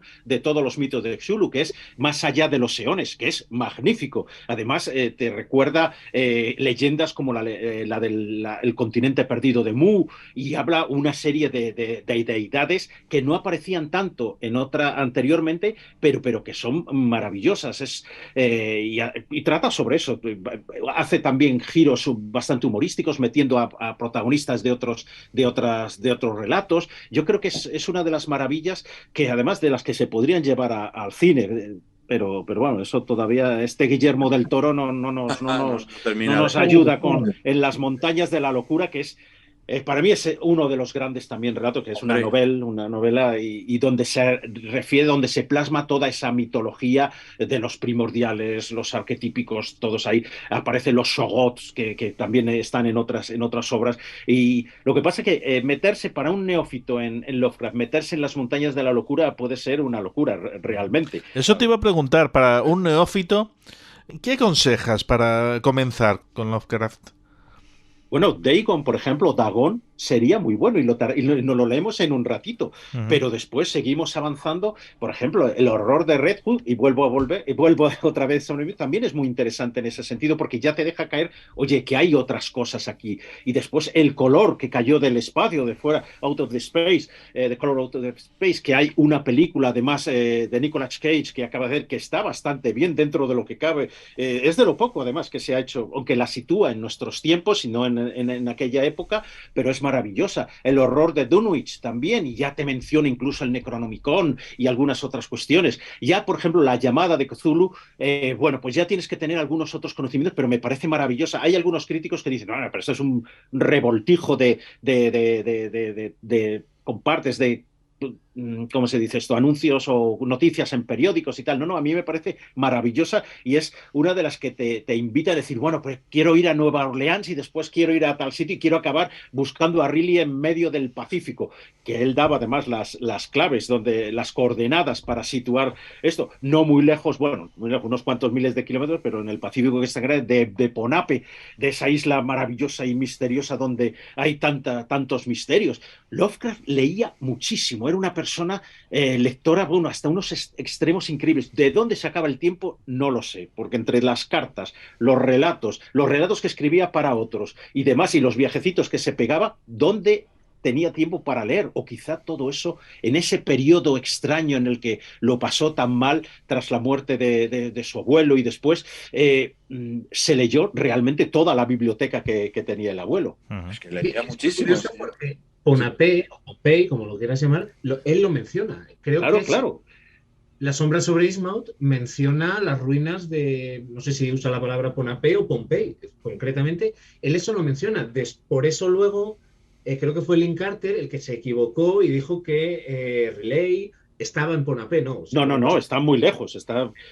Mucha separación, pero bueno, él sí que lo mencionó, es decir, conocía esas ruinas. Él tenía un nivel de conocimiento tan enorme, tan descomunal, que por ejemplo hay una historia que escribe en colaboración con Cealia Bishop, que es una señora que le encargó varios textos, que a mí me encanta y es muy desconocido, que se llama El Montículo o El Túmulo, depende de la edición, que además es muy llamativo porque pega un giro a la mitología y dice que Cthulhu era un dios benévolo, benefactor, casi te lo pone como un Jesucristo. Pega ahí un giro muy raro, y ese libro, yo cuando lo leí, me llamó muchísimo la atención, porque aparte la historia es muy interesante, porque en medio el protagonista era un hidalgo español que se iba a hacer las Américas, a buscar el dorado y todo eso, y bueno, por una serie de derroteros acaba bajo tierra, y él dice, era un hidalgo de Luarca, de Asturias. Bueno, a mí como soy de Asturias ya me llamó la atención. Y luego en medio, él dice que cuando conoce a la gente que vivía bajo tierra, que les hablaba en latín, que les hablaba en griego, que les hablaba en italiano, en español, y suelta. Y también en el bable de su tierra natal. Toma. O sea, en 1920 un señor como este, de clase guay americana, conociese que en Asturias había un idioma, una lengua, que se llamaba Bable, o sea, ¿hasta qué punto? O sea, no es que abriera el Atlas al azar y dijo, hala, aquí.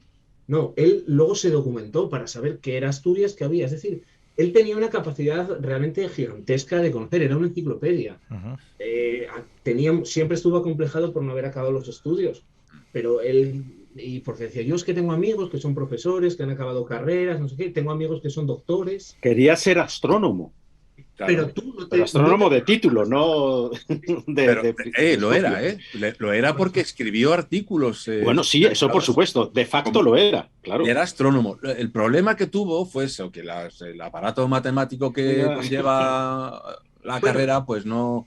Pero por lo demás, él escribía artículos desde que era un adolescente, artículos de peso, o sea...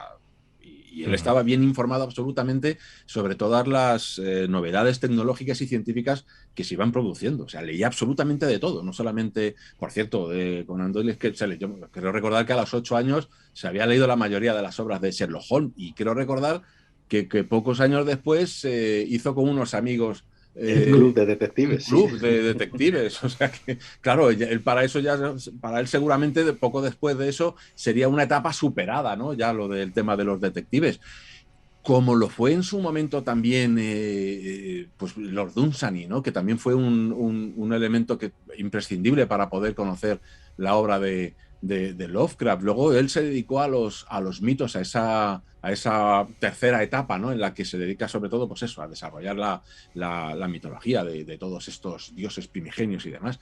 Pero esa etapa, y hablabais antes de qué recomendarle a alguien que iba a leer, a mí la etapa onírica me encanta, me gusta muchísimo. Yo, como tú, Juan Antonio, lo leí pues cuando, poco antes de entrar en la facultad, empecé a leer mis primeros libros, me enganchó un amigo y ya no pude parar, lo compré todo lo que pude. Y cuando no teníamos juegos de rol todavía, no, claro, eso salió después, o sea, nosotros tuvimos más mérito en ese sentido. Pues y después de haber investigado, leído a Lovecraft, ¿cuál consideráis cada uno de vosotros que es la mejor obra de Lovecraft? Es que... Es complicado, pero es complicado, mójate un poquito, mucho. Javi.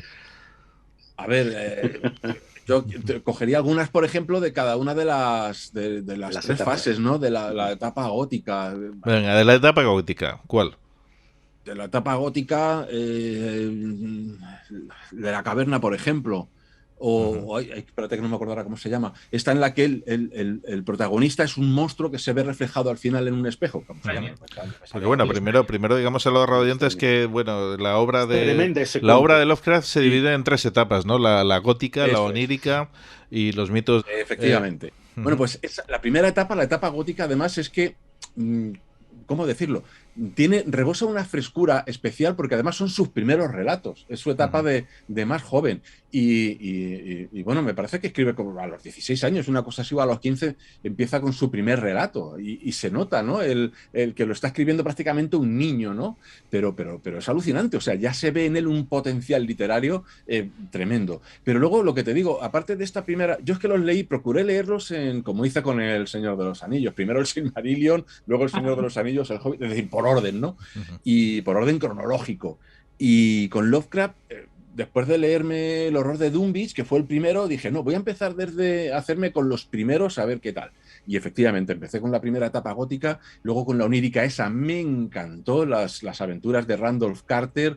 Está muy influido por eso, La llave de plata, por Lord Dunsany, los días de ocio en el país de Jan, que es una obra maravillosa de Dunsany, que a él, bueno, pues era un autor que en su momento le influyó muchísimo. Y ese ambiente onírico que crea con Randolph Carter y sus aventuras, y los gatos de Ulthar y demás, y además hay toda lugares extraños que él va metiendo en ese mundo intermedio del sueño que darían para un Atlas magnífico, ¿no? O sea, genial. Y luego me metí, pues eso, de lleno ya con los mitos de Cthulhu, y eso ya fue como la guinda del pastel. Pero que cada una de esas fases tiene su encanto. La etapa gótica por eso, porque es la etapa de un Lovecraft joven, ingenuo, que es prácticamente un niño escribiendo, que ya se ve ahí, como bien decías antes, Juan Antonio, la picardía que tenía tenía, ¿no? Esas ganas de bromear, esas... Muy chistoso era, muy, muy chistoso. Efectivamente, hay un primer relato, por ejemplo, que no me acuerdo, que también escribió cuando era un niño cuando lo escribió, en el que manda un mensaje en una botella y lía a unos marineros pensando que van a encontrar un tesoro, y al final no, dentro de la botella lo que hay es un mensaje diciendo ¿qué tal habéis pasado buscando el tesoro? Que no hay ningún tesoro, y se ríe de ellos, ¿no? Al final, o sea, ya empieza ya con ese sentido del humor extraño que se convirtió en algo macabro después, y como digo, esas 3 fases pues son las 3, cada una son alucinantes. Roberto, te toca. Yo recomiendo también leerlo en orden cronológico, porque se ve muy bien la evolución. Yo fui de los que yo creo que empecé con El horror de Danwich, que para mí es una obra maravillosa, pero yo creo que de la primera etapa, a mí me gusta mucho El extraño, es muy interesante. La maldición que cayó sobre Sarnán me parece también muy encantadora esa historia, porque ya anticipa mucho de lo que le va a gustar. Es que yo no voy por... Es que a mí como me gusta casi todo, vamos, hay algunos que no, porque son muy pesados o porque no tienen tampoco mucho interés, pero yo creo que para mí mi favorito es La sombra más allá del tiempo, que es de lo último que yo escribí. De lo último, sí, efectivamente. Es el giro que iba a pegar, pero depende un poco de también lo que te guste. Perdón que me enrolle, pero por ejemplo yo a Lovecraft lo conocí también más o menos por esa época. Yo creo que estaba en primero de carrera y lo conocía de antes, pero no sabía que era Lovecraft. Yo me acuerdo que, bueno, de la que empezaron a venir los ordenadores y tal, nosotros jugábamos a un juego que estaba licenciado por Chaosium, que es una empresa francesa por Infogrames, que estaba licenciado por Chaosium, que era una de las empresas que explotaba el rol. Y era The Shadow of the Comet, La sombra del cometa. Y sí que hablaba todo el día de Cthulhu, Nyarlathotep, los círculos de piedra, los indios, todo el rollo. Y las familias de un pueblo que se llamaba Innsmouth también, bueno, habían alterado un poco la grafía. Era lo mismo. Y, pues, tiene un contexto, tiene una riqueza que a lo mejor no había en otros juegos. Y luego había también un juego que era su segunda parte, donde ya aparecían nazis, aparecía la Antártida, aparecía una criatura congelada, y ahí está la cosa, que también es Lovecraftiana. Y un día, la abuela de un amigo nuestro, pues encuentra en una librería el Necronomicon rosa. Y claro, lo trae y entonces descubrimos quién es Lovecraft. Entonces dije, oye, vosotros no andabais jugando con esto, mirad. Y ahí fue cuando descubrimos a Lovecraft. Qué bueno. En realidad con Lovecraft, yo creo que todo el mundo, hasta la gente más refractaria al terror, está en contacto con él. Porque Lovecraft está manifestado en muchísimos campos. Y hay gente que no tiene nada que ver con el terror. Woody Allen, que se manifiesta como un fan de Lovecraft. Aunque ya me diréis que tiene que ver uno con otro, su obra con esto. Hay películas que son Lovecraftianas al 100% y nadie lo diría. Arthur C. Clarke dijo, a mí me encanta el cosmicismo, lo que no me gusta es cómo escribe este hombre. Porque tiene un estilo muy distinto. Y, por ejemplo, su gran obra, 2001, la película, es cósmico, es pura cosmicidad. Totalmente. O sea, la escena final, el monolito, qué significa el bebé, el niño espacial. Si Lovecraft lo ve, dice, pues me encanta, sí, es que es lo que yo tengo. Entonces, decir un texto, yo recomendaría, lo que pasa es que ya es de su última etapa y ya está pegando un giro, anticipando algo nuevo, era La sombra más allá del tiempo, pero El horror de Danwich a mí me encantó. La sombra sobre Innsmouth, que además el hombre intentó, que es una cosa que a todo el mundo le ha llamado la atención, y tanto como que cuando se adaptó al cine por Brian Yuzna, se hizo una escena especial para ello. La sombra sobre Innsmouth, él intentó hacer una historia de acción, porque cuando escapa, cuando lo persiguen, cómo describe lo de cómo intentaba poner el pestillo de la... El pestillo en la puerta, sí. Lo puso tal cual, es un intento de hacer una cuestión de acción, que luego él pues confesó, dijo, mira, lo dejé y me volví a lo mío porque la acción no... Mira, es que cada época tiene y depende del acercamiento. Yo recomiendo que lo lean todo. Juan Antonio. Bueno, yo el primero que leí, desde luego, y que recuerdo fue El color más allá del espacio. Y bueno, como decía antes, me voló la cabeza. Pero mis favoritos, pues varios. Y las obras sobre Innsmouth es uno de ellos, pero sobre todo porque logré llegar rastreando a Lovecraft todo lo que... Yo leo y escribo para poder viajar, eso son simplemente mis pretextos. Y eso me encantó, y ver este sitio y digo, bueno, pues por aquí vendrían los profundos y tal y cual, y sobre todo esa cuesta que el autocar va subiendo en dirección, es que está todo igual aquí. Y después el caso de Charles Desterworth.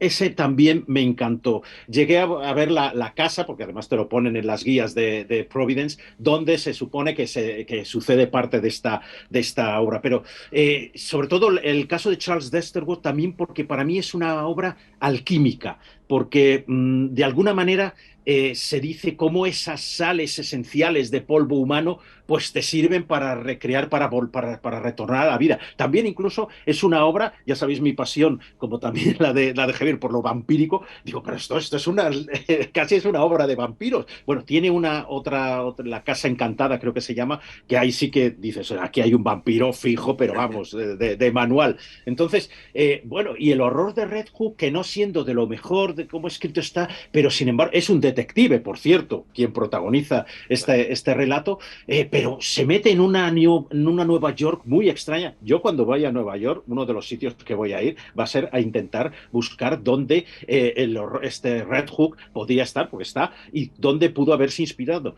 el Lovecraft. Sí, tiene que ser un sitio alucinante, porque era como el semillero de sus miedos. Es que muchos de los relatos en los que describe ese miedo a lo desconocido, a las gentes extrañas, a las gentes de otros colores y otras lenguas, otros sonidos, aparte de su inglés perfecto, pues...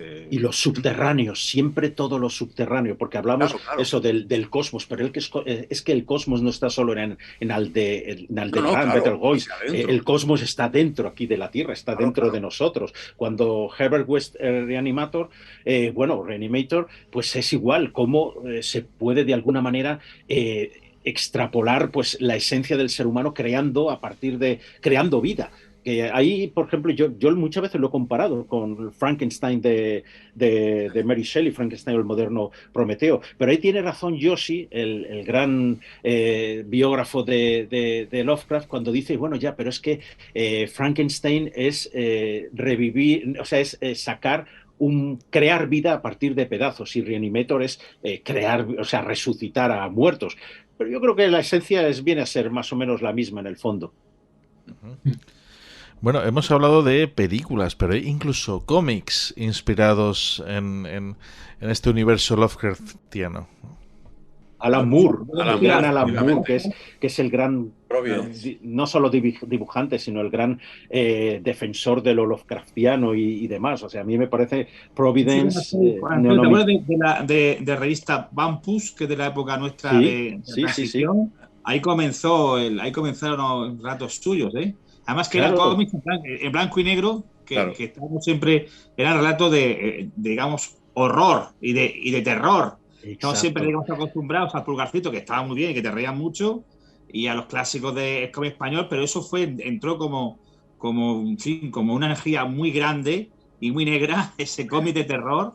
Hablo de años 76, 77, 78, que además que eran cómics en blanco y negro, y calor enseguida, y ahora son objetos de culto. Ahora sí, cualquier feria del libro, esos cómics que eran, digamos así, estilo revista, se vende como si fueran rosquillas, ¿eh? Y hablábamos de Sherlock Holmes. No recuerdo ahora mismo el autor. Hay un cómic que es Sherlock Holmes en busca del Necronomicon, y que tiene varias aventuras Lovecraftianas totalmente, y con una...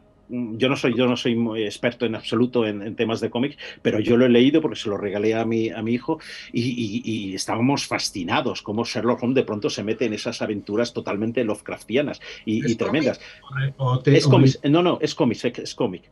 Sí. Es que hay uno que es Sherlock Holmes y las huellas del profeta, que es Sherlock Holmes buscando... pues ya me lo apunto, hombre. Está escrito por Rodolfo Martínez, tiene varias, y es precisamente Sherlock Holmes buscando el Necronomicon. Pues no lo conocía, y vamos, ya está apuntado. Y Alan Moore, desde luego, a mí me parece una figura, este guionista, sobre todo, que el que hizo el guión de From Hell, que es sobre Jack el Destripador, tal, que es uno de los mejores, no solo guionistas y también, no dibuja tan bien, pero desde luego es muy, muy animoso. Y desde luego que dio la vuelta a todo lo que supone el mundo del cómic, él se declaró a los 40 años, dijo, bueno, pues a partir de ahora que sepáis que soy mago. O sea, muchas de las cuestiones casi Lovecraftianas las tiene él mismo, y una pues eligió pues una figura mitológica para decir, bueno, y este va a ser mi dios. Es totalmente de locos. Providence, que nombrabais, es una maravilla de cómic, y además rompe todos los tabúes. Eso ya lo digo para... Si alguien es así un poquito tiquismiquis, pues mejor que no lo lea, pero la manera en que lo refleja es tremenda. O sea, a mí me parece una de las cuestiones más magníficas que puede haber. Uh-huh.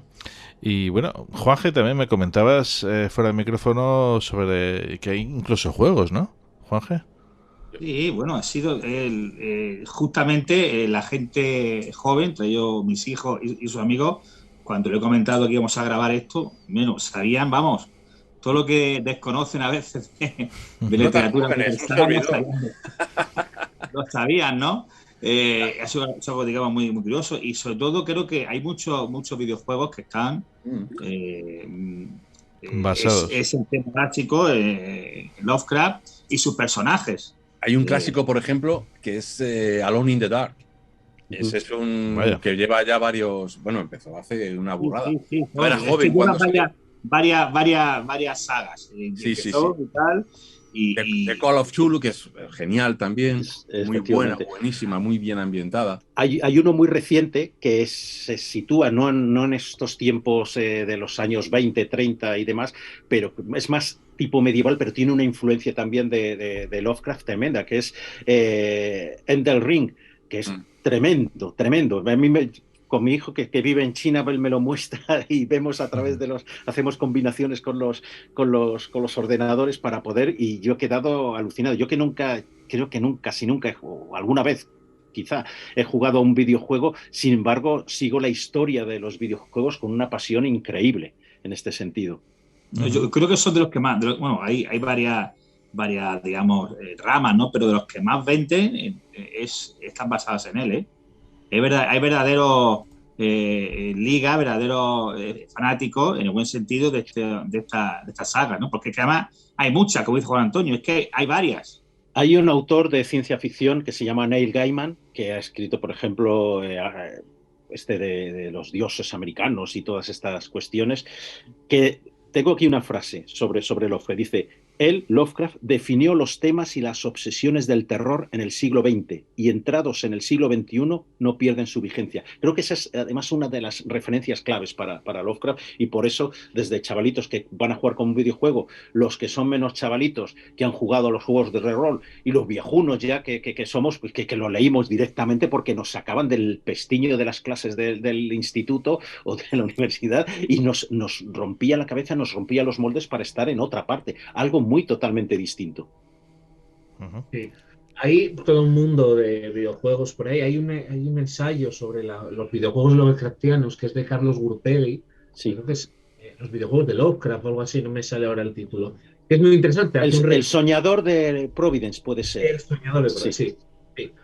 Pues Carlos hace un recorrido, pero asombroso, porque ves que además hay juegos que son directos, basados directamente en él, como puede ser esta línea de Alone in the Dark, Shadow of the Comet, Prisoner of Ice, hay unos cuantos. Luego hay otros por ahí sueltos. Hay uno que era, por ejemplo, el caso de Charles Westerwald, no me acuerdo ahora cómo se titula, Cenizas, creo, algo así. Y luego hay otros, por ejemplo, el famoso Doom o todos estos que están basados en él, porque ves pentáculos por todos los sitios, ves pulpos por ahí, y eso es Lovecraft. En realidad está en todos los sitios. Yo creo que estoy preparando pues, una especie de historia así de videojuego.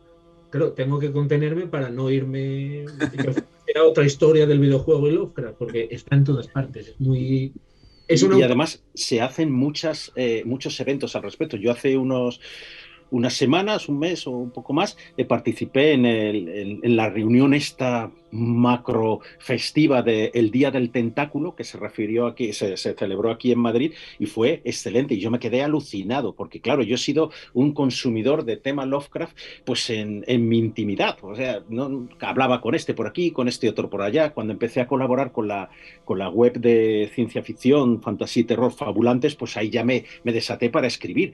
Pero cuando llego a un sitio y veo que bueno, el más viejo sería yo de los más viejos allí, pero maravilloso, con un respeto a la gente, con un conocimiento de los mitos de Cthulhu y de todo el universo Lovecraftiano. Bueno, pues a mí me dio una alegría tremenda, y espero que eso se siga.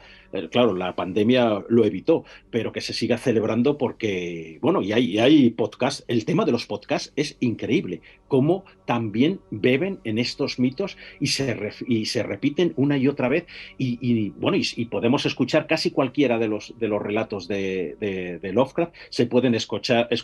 Ahí está Noviembre Nocturno, que les saludo desde aquí, que es también una gran emisión, un gran podcast que muchas veces recala en este tipo de lecturas Lovecraftianas. Pues nos asomamos ya al final de este programa y bueno, Juanje, ¿te dejas alguna pregunta en el tintero?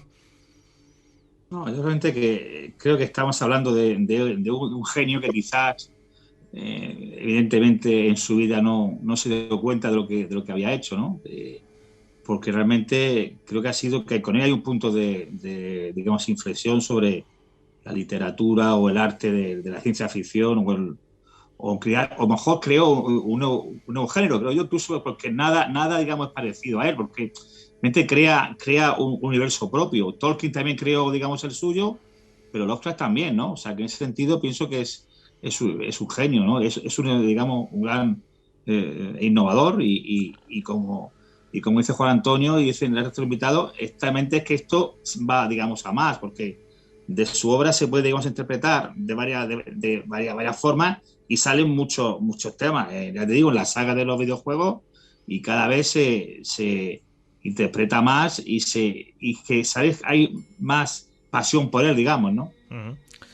Y para quienes están descubriendo Lovecraft gracias a este programa y otros podcasts, ¿qué recomendáis? Ya por último, para concluir, Juan Antonio. A nivel de libros, ¿quieres decir? Sí, efectivamente. Bueno, a nivel de libros y a nivel de, en fin, pues, de esta pasión por Lovecraft. Si uno no tiene suficiente capacidad económica, en las bibliotecas Lovecraft siempre está. Si después ya tienes un poquito más o quieres que te hagan un buen regalo de Reyes, pues hay lo voy a decir directamente, no pasa nada. De la editorial Valdemar tienen 2 tomos con todas las obras y son tremendos. Ahora, no son para llevarlos en el autobús ni a la playa directamente. Yeah. Entonces, y ahí tienes todos los relatos. Como ensayos, también recomendaría el de Lynn Carter, que también es muy interesante. Por supuesto, la biografía que ha hecho nuestro buen Roberto, que es desde lo mejor que hay, eso desde luego en español. Teníamos la de Sprague Camp y desgraciadamente, pues Sprague Camp, y tú lo sabes mejor que nadie, Roberto, cojeaba de muchas cosas, ¿no? Y a veces se le iba la cabeza de una forma tremenda.